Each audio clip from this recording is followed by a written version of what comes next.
Welcome to Life Stories, where we bring you powerful tales of resilience, courage, and transformation. Today, we share the inspiring journey of Emily, a young girl who faced unimaginable hardships but found strength in her authenticity. From being mistreated and overlooked to becoming the chosen bride of a prince, Emily's story shows that true worth lies not in outward appearances, but in the strength of one's character. Join us as we dive into her incredible journey of triumph, self-discovery, and the power of perseverance. Don't forget to subscribe to our channel to begin today's story. In a small, quiet town nestled in the hills of Rosewood City, there was a young girl named Emily. Her life had begun with tragedy, one that would shape the path of her entire existence. You see, Emily's mother, Sarah, had passed away during childbirth, her life taken by complications that no one had been able to foresee. It was a heart-wrenching loss, not just for Emily, who would never know the warmth of her mother's embrace, but for her father, John, who had been left to carry the weight of grief on his own shoulders. John had been a man of strength, but even the strongest hearts have their breaking points. Sarah had been his soulmate, the love of his life, and to lose her was a devastating blow. Overwhelmed by the loss, John made a promise to himself, a vow that he would never marry again. He couldn't bear the thought of another woman stepping into Sarah's place, and he certainly didn't want to face the idea of being separated from Emily, the last piece of Sarah he had left. So, he raised Emily on his own, determined to give her all the love he could. But a man alone, no matter how strong, needs help. So, John's mother, Mary, moved in with them. Emily's grandmother became her world, the one person who showered her with love and care. Mary would sing lullabies to Emily, tell her stories, and embrace her when she was sad. For Emily, her grandmother was everything. She could not imagine life without Mary by her side. John found comfort in his mother's presence as well. She had become his pillar, the one person who understood his pain. Seeing how happy Emily was in her grandmother's arms brought him peace, even in the depths of his sorrow.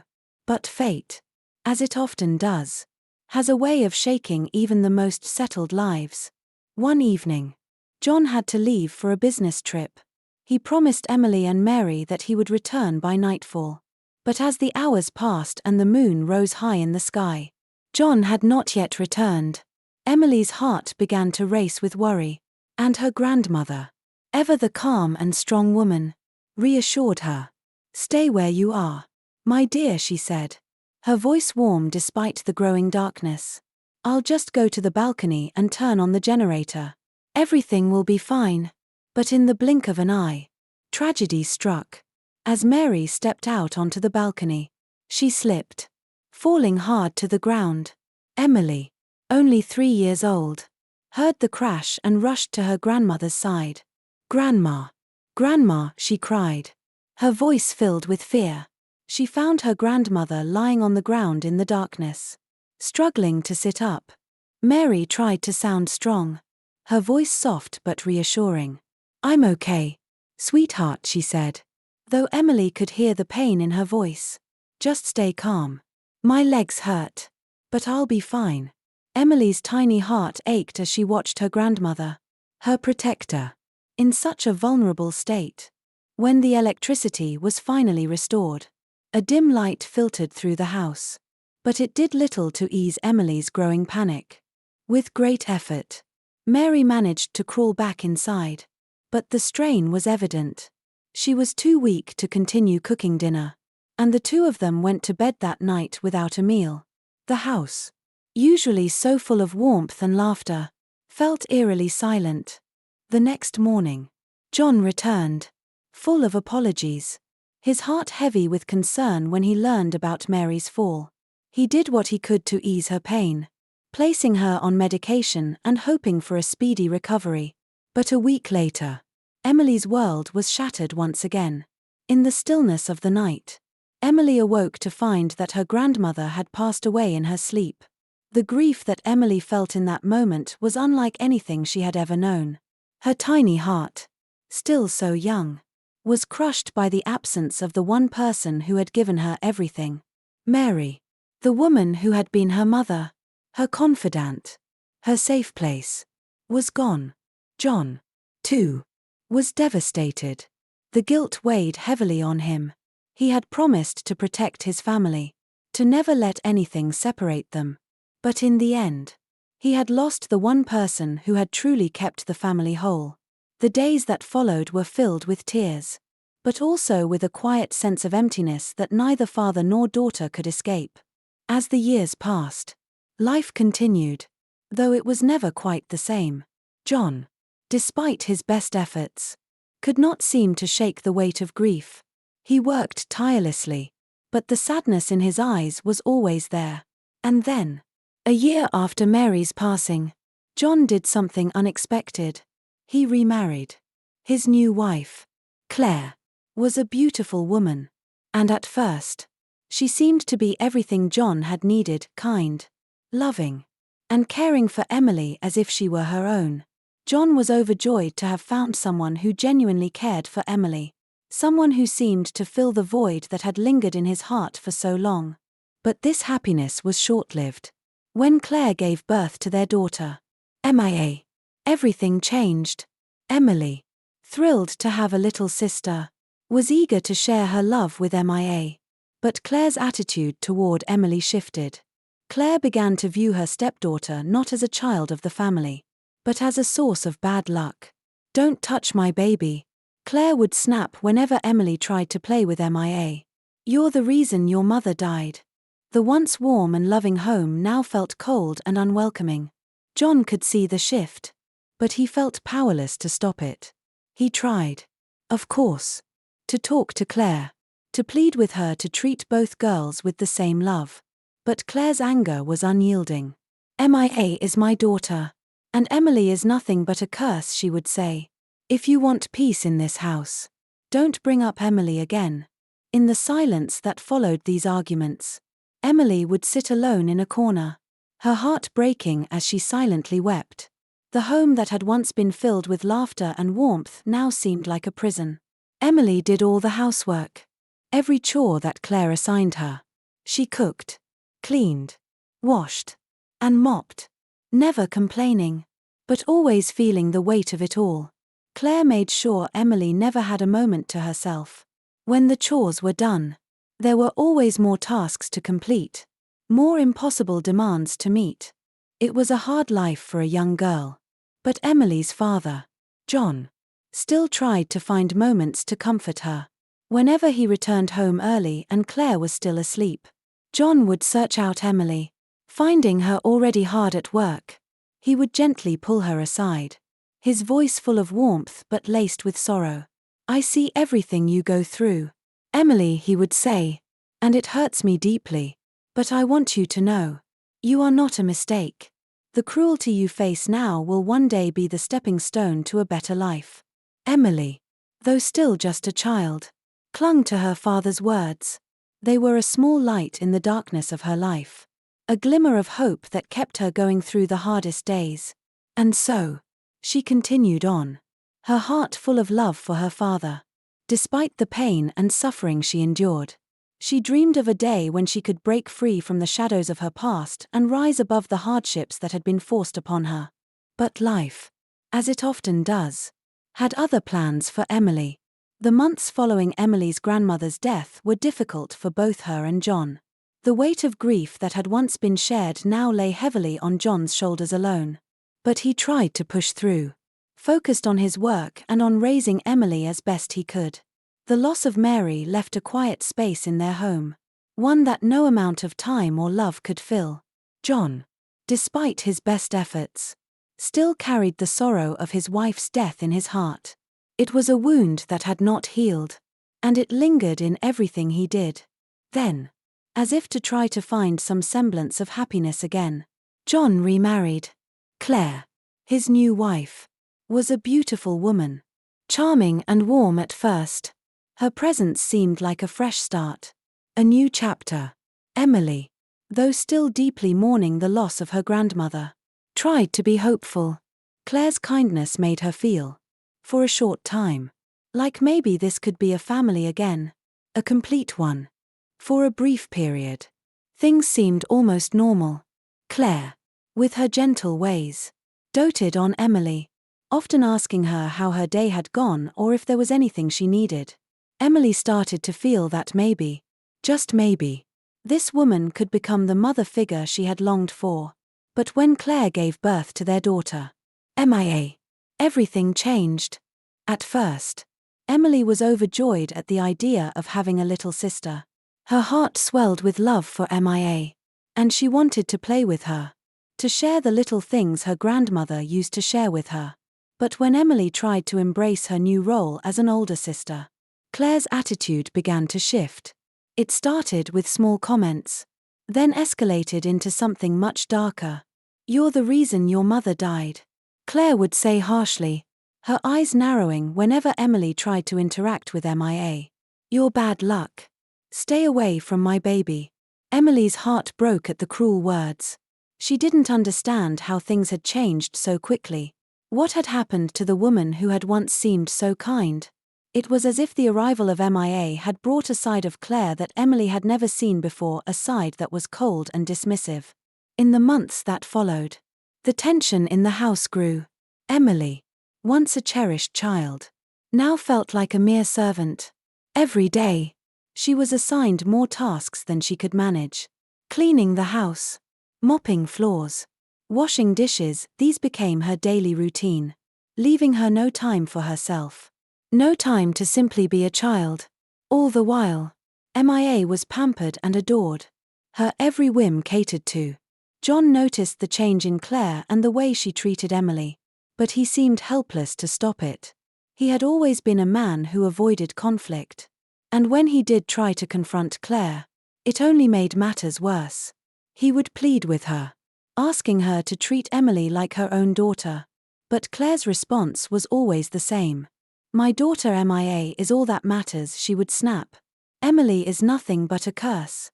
I won't pretend otherwise." John would retreat, his eyes filled with hurt and frustration. But there was nothing he could do. Emily, meanwhile, sat silently in the corner, her heart breaking with each passing day. She could feel the warmth of her father's love, but it wasn't enough to shield her from the cruelty of Claire. Every day was a struggle, and every night was filled with tears. The house, which had once been filled with laughter and joy, now felt cold and empty. The love that had once bound their family together had been replaced by resentment and anger. Emily's childhood, once full of hope, now seemed like a distant memory. She longed for the days when her grandmother had been there to comfort her, to tell her that everything would be all right. But those days were gone, and Emily was left to navigate a world that felt increasingly harsh and unforgiving. Despite everything, Emily held on to the small flickers of hope that still remained in her heart. She clung to the moments when her father would look at her with tenderness, when he would pull her aside and whisper words of comfort. "You're not a mistake, Emily," John would say softly. "The pain you feel now, the struggles you face, these will one day make you stronger. You are worthy of happiness. And one day, you'll rise above all of this." Those words became Emily's lifeline. They were the only source of comfort in an otherwise cold and lonely world. She dreamed of a day when she could leave the shadows of her past behind and find a life where she could be free, where she could be loved without condition. It was a small dream, but it was enough to keep her going, enough to give her the strength to face each new day. But even as she held on to that dream, Emily knew deep down that her life was about to change in ways she couldn't yet imagine. The years passed, and Emily grew older, but the torment of her childhood seemed to only deepen. Claire's cruelty toward her became more pronounced with each passing day. Emily's role in the household was no longer that of a daughter, but a servant. She worked tirelessly, washing, cooking, cleaning, endless chores that consumed her time and energy. The house became a battleground, with Claire and MIA enjoying a life of luxury while Emily bore the weight of their demands. Despite this, Emily remained resilient. She carried out every task with a quiet determination, never complaining, never asking for a reprieve. Her small hands were calloused from scrubbing the floors, and her back ached from carrying heavy baskets of laundry. Yet she pushed through, each day feeling like the last. But even in her darkest moments, there were brief flashes of hope, like tiny sparks in a long, cold winter. The most precious moments of Emily's life came from her father. Though John was largely absent, drowned in his own sorrow and consumed by his work, he still found small ways to reach out to Emily. When he wasn't traveling for work or spending time with Claire, he would find Emily hard at work in some corner of the house, exhausted but undeterred. John would pause for a moment, his tired eyes softening as he watched her. "Emily," he would say, his voice gentle but filled with pain, "I see what you're going through. I know it hurts. But I need you to know you are not a mistake." His words, simple as they were the only comfort she had. They were a lifeline. They reminded her that despite everything, she was loved. She was worthy of something better. It was these words, repeated time and time again, that kept her going. Even as the days grew harder, even as Claire's malice seemed unending. As Emily grew into her teenage years, the weight of her circumstances began to take a toll. She was no longer the innocent child who believed in the good of the world. The cruelty she had experienced had shaped her, hardened her, but it hadn't broken her. She held on to the belief that someday, things would be different. She dreamed of a life beyond the walls of that suffocating house. A life where she could be free from the demands of Claire and MIA. One afternoon, as Emily was carrying a basket of laundry to the backyard, she heard a knock at the gate. Her heart skipped a beat as she hurried to answer it, hoping for a reprieve, even if it was brief. To her surprise, standing at the gate were two elderly men, their faces kind but serious. "Good afternoon, Miss," one of the men said. "We are looking for Emily. Is she here?" "Yes, that's me," Emily replied, her curiosity piqued. "We have a message for you from your father," the second man said, his voice soft but firm. "Your father has sent us to deliver some news. He wants to speak with you." Emily's heart raced in her chest. What could this mean? Her father had never sent anyone to deliver a message before. She invited the men in, her mind racing as she tried to make sense of the situation. Before they could say anything else, Claire appeared at the door. "What's going on here?" she snapped, her eyes narrowing. "Who are these people?" One of the men turned to Claire, his expression calm but firm. "We are here to speak with Emily on behalf of her father. We have important news to deliver." Claire's eyes hardened, and she crossed her arms over her chest. "I don't want her involved in whatever this is," she said coldly. "She's not going anywhere. You can leave now."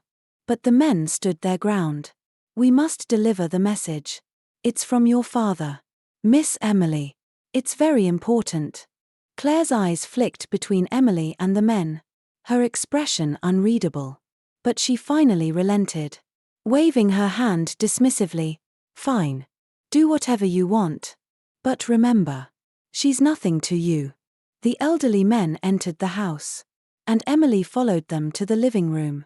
Her heart was still pounding, uncertainty rising in her chest. The men sat down, and one of them, the older of the two, began speaking.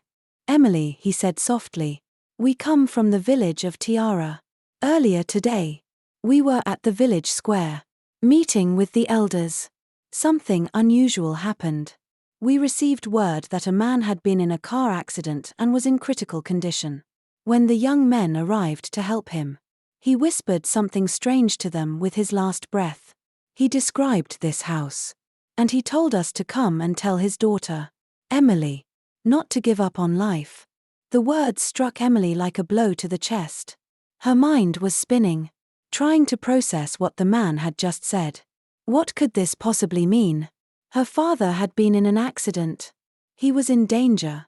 "No," she whispered, shaking her head in disbelief. "My father can't be gone. He can't leave me." The second man nodded solemnly. "I'm sorry, miss. He passed away shortly after saying those words. Emily's world crumbled around her. The man who had been her rock, her constant in a sea of uncertainty, was gone. And now, she was truly alone. Claire, who had been standing in the doorway, stepped into the room, her expression cold and indifferent. "What did he say?" she demanded, her voice sharp. The first man turned to her, unfazed. He wanted his daughter to know that she should never give up on life, even in the darkest of times. With that, the men left, leaving Emily alone with her thoughts. Claire, showing little emotion, turned to her and sneered. "Well, now you're truly worthless, aren't you? You've lost your father. And you're nothing but a burden to me." Emily could feel the tears welling up in her eyes, but she fought them back. Her father had been her strength, her hope, and now he was gone. But she wasn't going to let Claire's cruelty break her. She couldn't. Her world had just turned upside down, but she vowed, in that moment, that she would survive. She would rise above this. And one day, she would find the happiness she so desperately longed for. Emily's heart was heavy with sorrow, her father's passing leaving a wound that seemed too deep to heal. Yet, even in the midst of such darkness, a strange turn of events was about to occur. One that would change the course of her life in ways she couldn't yet comprehend. Life had never been easy for Emily. But now, without the one person who had always stood by her, the weight of the world seemed unbearable. Claire's cruelty intensified in the days following John's death. Emily found herself increasingly isolated in the house, her role as servant now more permanent than ever. MIA, as always, was pampered, treated as if she were the crown jewel of the family. Claire's dismissive attitude toward Emily became more evident with each passing day. One morning, as Emily was cleaning the kitchen, she overheard Claire speaking with someone on the phone. She wasn't trying to listen, but the words that followed caught her attention. Claire was speaking to someone about a competition, something involving a royal family, and the name Prince William came up. "There's a royal competition for the prince's bride," Claire said, her voice filled with excitement. "My daughter, MIA, will win it. Of course. She's perfect for the prince."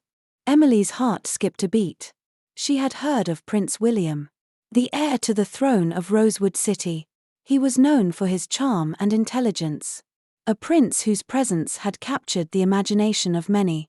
The idea of a competition to become his bride was something out of a fairy tale, something Emily had never imagined she would be involved in.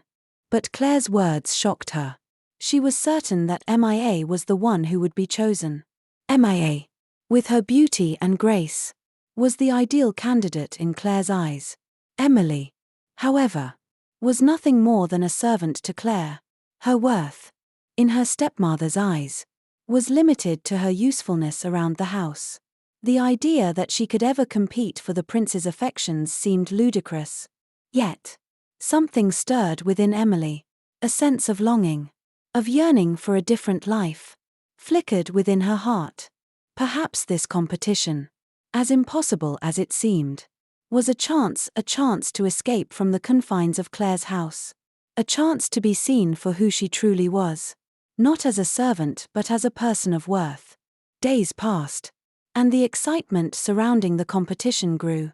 Claire was relentless in her preparations for MIA, ensuring that her daughter was the picture of perfection. She hired stylists, ensured that Mia's hair was always flawless, and took her shopping for the finest dresses. MIA, for her part, was thrilled at the prospect of marrying a prince. She reveled in the attention, enjoying the idea of being the future queen. But Emily was not a part of these preparations. Claire made sure of that. Emily was left to do all the household chores while MIA was pampered. Emily was told to stay out of the way, to remain in the background, where she belonged. The more she tried to help or show interest in the competition, the more Claire rejected her. "You have no place in this competition," Claire would snap. "You're nothing but bad luck. MIA is the one who will win." and you will stay where you belong." The cruelty of these words stung. But Emily tried not to let them break her. She found solace in the few moments of quiet, in the simple things. But as the day of the competition approached, she couldn't shake the feeling that something important was about to happen. It was as if the universe had somehow conspired to give her a chance. A moment to step out of the shadows and into the light. The day arrived, and the city of Rosewood was alive with excitement. The royal palace had opened its doors to all eligible young women in the city, and Emily's heart beat faster with every passing moment. She knew she wasn't supposed to be there, that she didn't belong in such an event. But she couldn't help it. The thought of being part of something bigger than herself, of being seen for who she truly was, overwhelmed her. As she stood at the entrance to the palace, the other women around her looked stunning. They were dressed in gowns that sparkled under the sunlight, their hair perfectly styled, their smiles bright and confident. Emily, on the other hand, was dressed in the simple clothes she had been wearing for days. Her hands were calloused, and her face showed the wear of a life spent in service. But she held her head high. She wasn't going to let anything stop her from entering the palace, from finding out what this competition could mean for her. As she stepped through the grand doors of the palace, she felt the eyes of the crowd upon her. Whispers filled the air. Some women sneered. Others looked at her with pity, and a few seemed intrigued by her presence. Emily's heart pounded in her chest as she made her way toward the other contestants. She was not like them. She was not part of their world of wealth and privilege. But she was here, and that was all that mattered. She would show them, show herself, that she was worthy of a place in the prince's heart. As the day went on, Emily watched as the other women paraded before the prince, each one trying to capture his attention with beauty, charm, and elegance. They fawned over him, fluttering their eyelashes and speaking in soft, seductive tones. But Emily didn't try to impress the prince with her looks or her charm. Instead, she focused on being herself, humble and genuine. She smiled quietly, never trying to compete with the others, but simply being present, living in the moment. And that, Emily realized, was all she could do. She couldn't change who she was, but she could change the way she approached life. And maybe, just maybe, the prince would see that. The air inside the grand palace was thick with anticipation. Every young woman present was eager to impress Prince William, to catch his eye, to secure a place beside him. The hall was filled with voices, laughter, and whispers. But Emily felt a strange calm in the midst of the chaos. She had come to this competition with no expectations, no illusions. She wasn't here to compete with the other women in the usual ways, through beauty, charm, or wealth. She was here because, for the first time in her life, she had a chance to be seen for who she truly was. The other women, dressed in their finest gowns and sparkling jewelry, tried their best to present themselves as perfect candidates for the prince. They curtsied. They smiled. They fluttered their eyes. But Emily stayed quietly in the background, observing them all with a mixture of awe and determination. She was an outsider, yes, but she had something they didn't. She had strength. She had resilience. And no matter how they looked at her, no matter the sneers or whispers behind her back, she knew she was worthy of being here. She would not let herself be overlooked. The competition was unlike anything Emily had ever experienced. She was assigned a seat with the other ladies and watched, mostly unnoticed, as they took turns speaking with Prince William. Each one tried to outshine the other, competing for his attention with flattery, compliments, and graceful movements. Emily, on the other hand, simply sat quietly, watching the prince with curiosity. She wasn't like the other women who desperately sought his approval.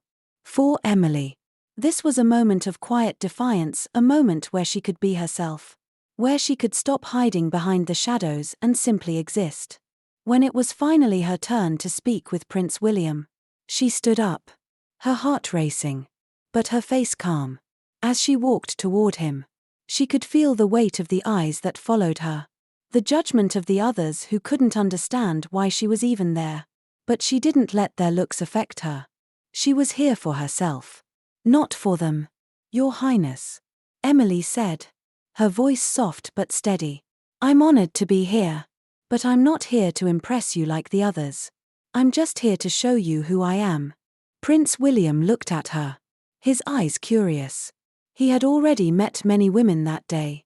But something about Emily intrigued him. There was no false pretension in her voice. No attempts to win him over. She was just, honest. And in that honesty, he saw something real. I admire your sincerity, the prince said, a small smile tugging at his lips. But why come if you're not trying to impress me like the others? Emily paused for a moment, gathering her thoughts. Because, Your Highness, she said, I believe true strength comes from within. It doesn't matter what I wear, how I look, or how I speak. What matters is who I am on the inside. And I'm not here to pretend. I'm here because I believe I deserve to be seen for who I truly am. Not for who I can pretend to be. Prince William regarded her for a long moment.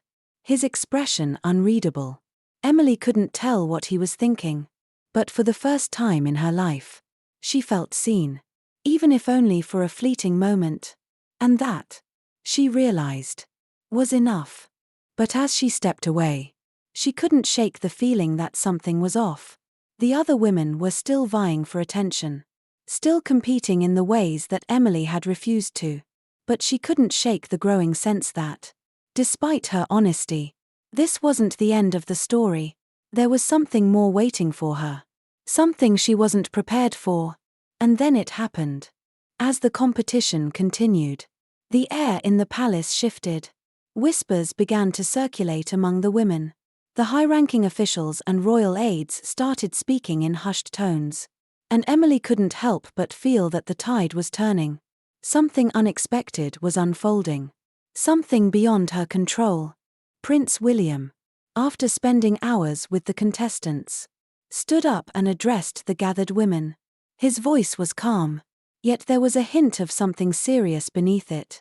Ladies, he began, I have observed each of you carefully, and though many of you have shown remarkable qualities, I must confess, I've seen something today that I never expected. The room fell silent. Every woman's eyes trained on him, waiting for his next words. Emily's heart pounded in her chest. Was this it? Was he going to announce his choice? I have not chosen any of you, Prince William continued. In fact, the choice I have made is someone who didn't even try to impress me in the traditional sense. Someone who wasn't here to flaunt their beauty or charm. Someone who showed me who they truly are, despite all odds. A hush fell over the crowd as Prince William looked directly at Emily. The woman I choose is Emily. The shock that rippled through the room was palpable. The other contestants, stunned and disbelieving, stared at her with a mixture of anger and confusion. How could this happen? How could someone like Emily, someone who had done nothing but quietly observe, be chosen over them? Emily's mind was a blur. She had never expected this. She had never even dreamed that Prince William would see her, let alone choose her as his bride. But somehow, in her humility, in her refusal to pretend to be something she wasn't, she had won his heart. It was a lesson she would carry with her for the rest of her life. True strength doesn't lie in outward appearances, in beauty or status, but in being authentic, in being unapologetically yourself. But her victory was not without its consequences. The reactions of the other women were swift and harsh. Whispers and taunts spread through the crowd. But Emily held her head high. She had won. Not through manipulation or deceit, but through her true self. And that, she realized, was the greatest victory of all. Emily stood in the middle of the palace hall, her heart racing as the realization of what had just happened settled in. Prince William, the heir to Rosewood City, had chosen her not for her beauty, her grace, or her family name, but because of her authenticity. The shock in the room was palpable as the whispers swirled around her. She could feel the eyes of the other women on her, their disbelief and disdain almost tangible in the air. The applause was sparse, reluctant. And despite the royal decree, Emily couldn't help but feel a sense of isolation. This wasn't a victory she had expected, and certainly not one she had prepared for. She had never imagined standing at the center of such a grand palace, chosen by the prince himself. But despite the shock and disbelief from the others, Emily couldn't deny the wave of pride that filled her chest. Prince William approached her with a calm, steady smile. "Emily," he said, his voice kind but firm, "you have shown me something none of the others have. You've shown me strength, humility, and a sense of self that I cannot overlook." Emily's knees felt weak, but she stood tall, meeting his gaze. She had never imagined herself in a royal palace, never thought she could rise above the humble life she had led. But here she was, being recognized for the qualities she valued most: honesty, resilience, and strength. The other women, still in shock, began to disperse. Some stared at her with contempt, others with disbelief, and a few even glared with jealousy. But Emily didn't let it faze her. She was no longer the quiet girl who had stayed in the background. She had earned her place, not by playing the game others expected of her, but by staying true to herself. Over the next few days, Emily's life changed in ways she never thought possible. The palace became her new home, but with it came challenges she had never imagined. As a princess, she would face constant scrutiny, judgment, and the weight of expectations. Yet, as the days went on, Emily found herself growing into her new role. She began to study, to learn the customs of the palace, to engage with the people of Rosewood City who now looked to her for guidance and leadership. It wasn't easy. Every move she made was carefully observed, and every decision she made was scrutinized. The pressure was immense, and Emily found herself doubting, wondering if she was truly ready for the responsibility that had been thrust upon her. But she remembered her father's words. The words he had whispered to her all those years ago: "You are not a mistake. The cruelty you face will one day be the stepping stone to your better life." Those words became her anchor. Emily had survived so much loss, cruelty, rejection, and she knew that she could face whatever came her way. She wasn't perfect, but she was enough. And that was all she needed to be. Despite her triumph, Emily could not forget the way things had been before. The harshness of Claire's treatment and the way MIA had looked at her. The bitterness was still there, the remnants of years of abuse. And it would take time for Emily to heal fully. But she knew she was capable of forgiveness, of moving forward with grace and dignity. As the weeks passed, Emily's relationship with Prince William began to deepen.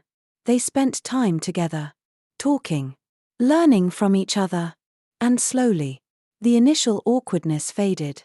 Prince William had been drawn to her sincerity, her warmth, and her genuine nature.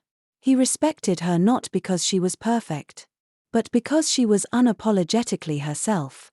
One afternoon, as they walked through the palace gardens, Prince William turned to Emily with a soft smile. "You've done something none of the others could do.